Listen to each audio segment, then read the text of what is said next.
This video is sponsored by Ground News. Once upon a time in the United Kingdom,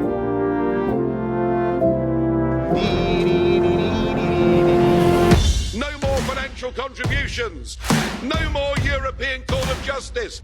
In doing free trade deals, we will be governed by science and not by mumbo jumbo. Let's get Brexit done.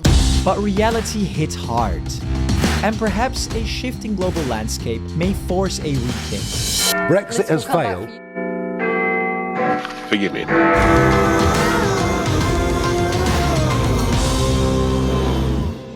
With a shaky ally in the West and a re-emerging Europe in the East, is it time to rethink Brexit? To answer this question, we will look at what was promised during the Brexit campaign and whether those promises have actually been delivered. And then we'll look at where things are heading next. Because change may already be underway, a pivotal EU-UK meeting is scheduled for mid-May, and it could mark the beginning of a new phase in their relationship. Let's get into it. There were plenty of promises made during the Brexit campaign, but in this video, we're focusing on the 5 big ones. Promise number 1. Brexiteers claimed that once the UK was free from the EU, it would be able to quickly strike major trade deals around the world. And since Brexit, the UK has signed over 70 trade agreements with individual countries or blocs, covering more than 100 nations and territories. That sounds super impressive, doesn't it? Until you look a little closer and realize that the vast majority are rollover deals.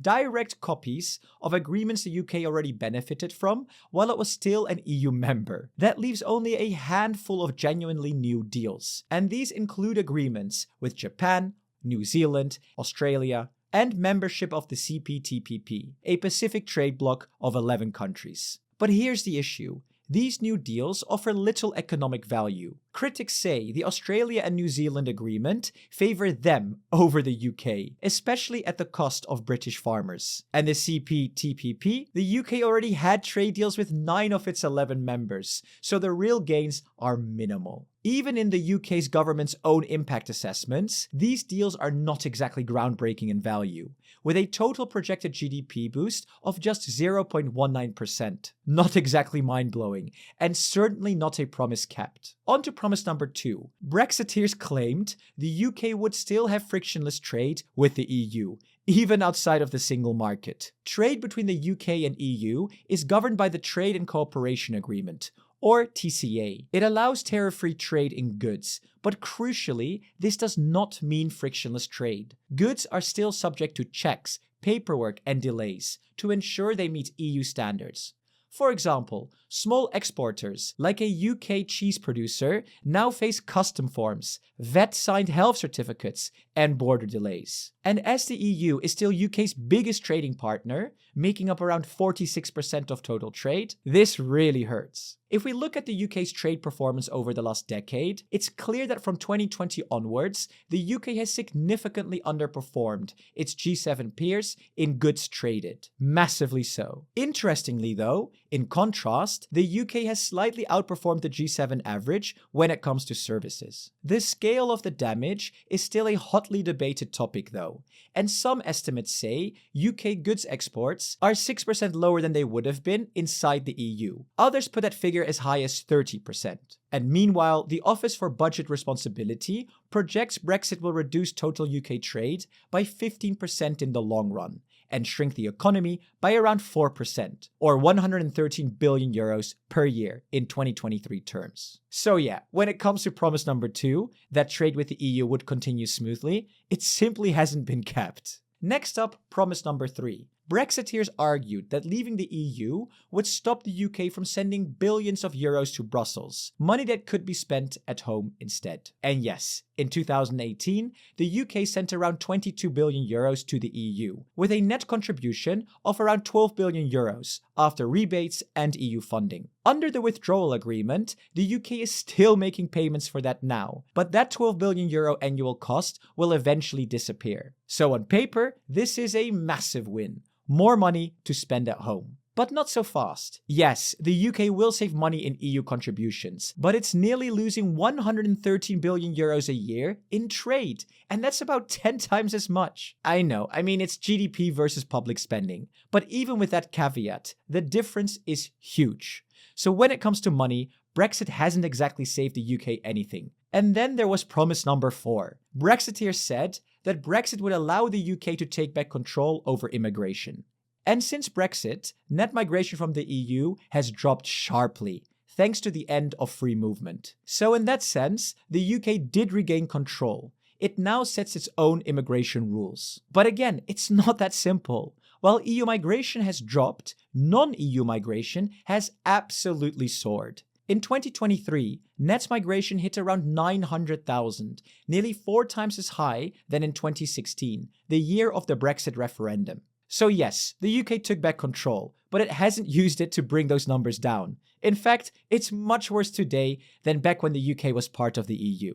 And finally, promise number 5. Brexiteers promised that Brexit would restore UK sovereignty, the ability to make its own laws free from EU control. And on paper, that's exactly what happened. The UK is no longer bound by new EU laws or the European Court of Justice, except in specific cases like Northern Ireland. But to trade with the EU, British businesses still have to follow many EU standards on products, data protection, and more. So in many areas, the UK continues to align with EU law, but without any influence over how those rules are made. And while the government promised to scrap thousands of retained EU laws by the end of 2023, most of them are still in place. So while sovereignty was technically delivered, using it has proven far more difficult than the Brexit campaign claimed. So at EUMS, we think Brexit has been a bit of a failure so far. But when you look at how Brexit is reported, 5 years on, the spin depends a lot on where you get your news. A total of 176 outlets covered the story, but out of that, 44% were left-leaning, and only 23% were right-leaning sources. And the difference in tone? Absolutely striking. Let's start with a right-leaning outlet, GB News. Their headline? Revealed 5 huge Brexit benefits the UK has enjoyed since leaving the EU.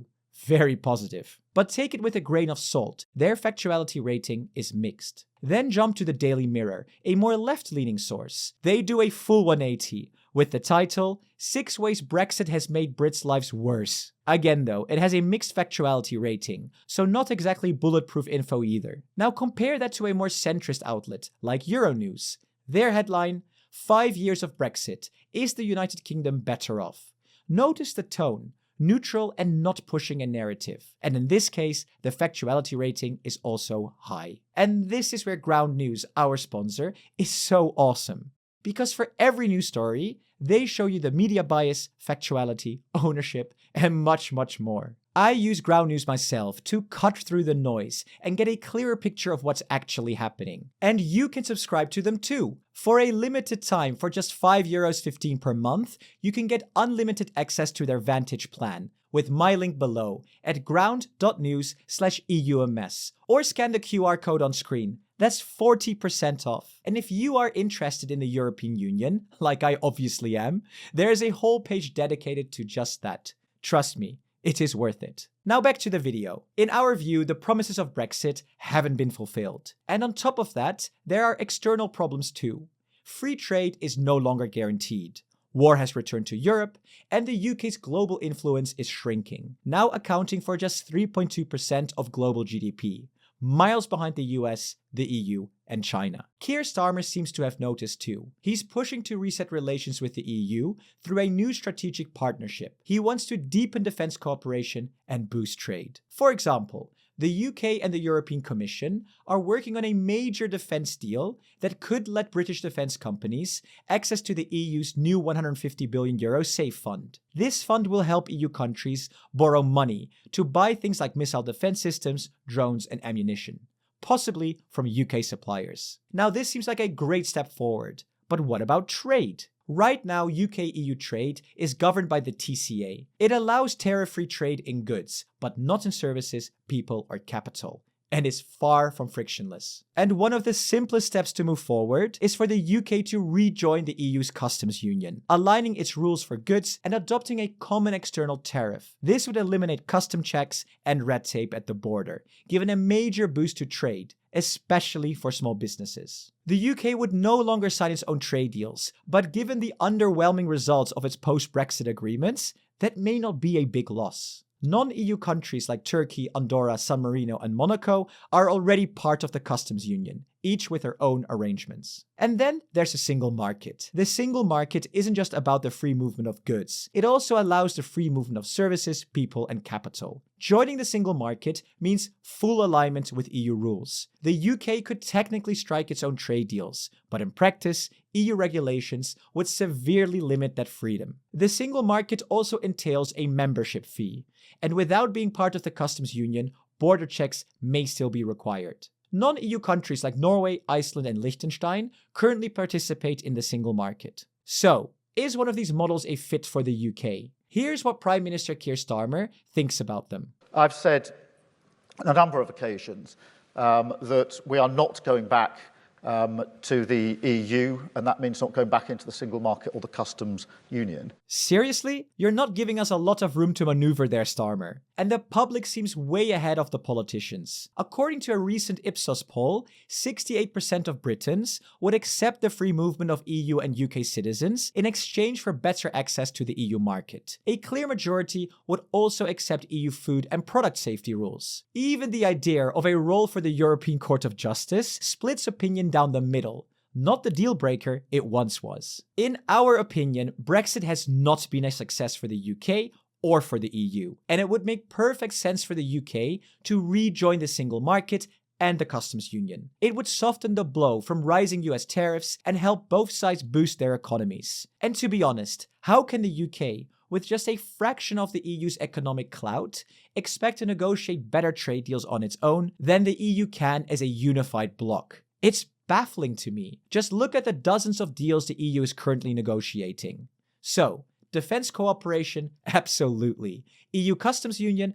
Yes. EU single market? Double yes. In a world shaped by Trump, Ukraine, and China, this would show strength and unity when it matters most. And maybe, just maybe, it could set the UK on a path back toward full EU membership in the long run. It will take time, but I think that rejoining some of the EU structures would be a solid first step. So come on, Starmer, get it done. Thank you so much for watching, and make sure you check out Ground News to cut through all the noise and get a clearer picture of what's actually going on. So subscribe to them today with my link below at ground.news/EUMS, or scan the QR code on the screen, because remember, that's 40% off. And if you enjoyed the video, please subscribe to the channel and give us a like. And a massive thank you to all of our presidents, Jan Schaukje Christin, Peter HVD, BJ Unite Europe, Stefan, and Mr. Probot. See you in the next video.